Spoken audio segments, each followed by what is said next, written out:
Todas las víctimas, la Argentina misma, estaba esperanzada en la investigación judicial para hacer justicia por este atentado. Han pasado 30 años y de esa justicia que tanto se necesita no hay nada. Vamos a hacer un repaso general de lo que ha sido la causa judicial y, en definitiva, cómo se terminó haciendo nada. Tenemos esta información en pantalla. 1997, ya habían pasado 5 años del atentado. Allí la Corte Suprema de Justicia de la Nación decide crear una secretaría especial para investigar el atentado. Andrea. Una secretaría que estaba a cargo de Esteban Canevari, que era el secretario penal de la Corte. Y la Corte era el organismo que tenía la competencia lógica para investigar el atentado por tratarse de un ataque a una sede diplomática. Hasta ese momento no se había avanzado nada. El presidente de la Corte, Ricardo Levene, y estaba a cargo el juez Alfredo Bisordi de esa investigación. No hubo avances. Recién con la creación de esta secretaría comenzó a moverse un poco la causa. Pasamos a otra información, 1999, 2 años más.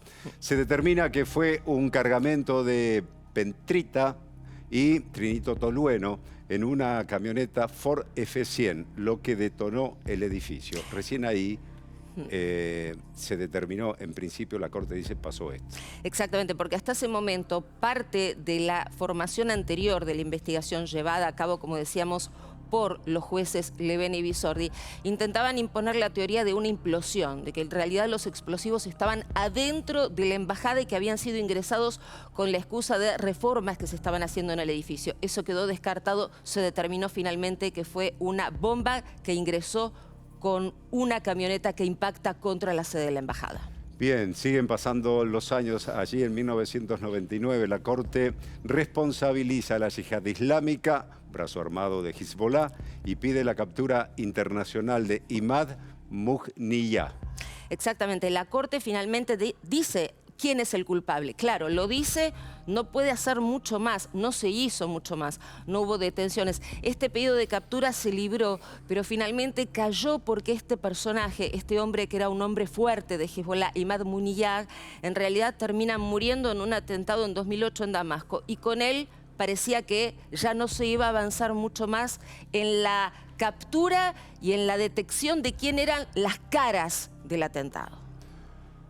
Otra información, año 2015, se pide la captura internacional del agente operativo de Hezbollah, Hussein Mohammad Ibrahim Suleiman.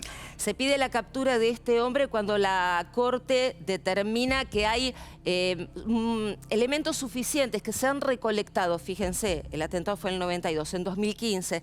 Se considera que se encontraron elementos como para pedir la captura de este hombre y de otro hombre más, Samuel Salman El Reda. Ambas órdenes siguen vigentes. Nunca se dio con ellos en realidad. Y lo que es importante determinar es que estos dos personajes aparecen también en la investigación en el atentado contra la AMIA, que para muchos especialistas fue un segundo capítulo del atentado de 1992, que en realidad no fueron dos atentados diferentes, sino que el del AMIA, el del 94, fue el segundo capítulo del primer ataque de 1992 contra la embajada. Otro hecho en la causa judicial, también ocurrido en 2015, Lorenzetti habló de cosa juzgada, pero días después la Corte Suprema aclaró que la investigación por el atentado seguía abierta.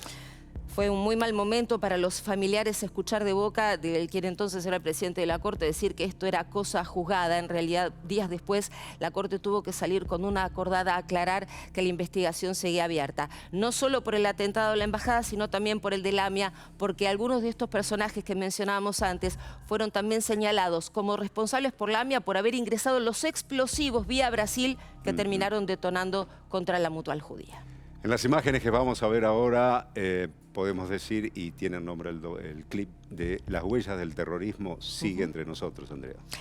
Es un video que publicó la Embajada de Israel con rostros con cenizas, una forma de recordar que las cenizas fueron parte, por supuesto, de los escombros del horror, pero que de las cenizas, con un mensaje esperanzador, uno también puede resurgir.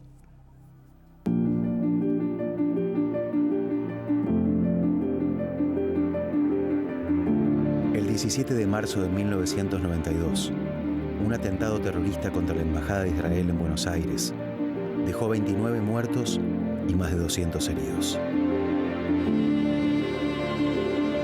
30 años después, las huellas del terrorismo siguen sobre nosotros.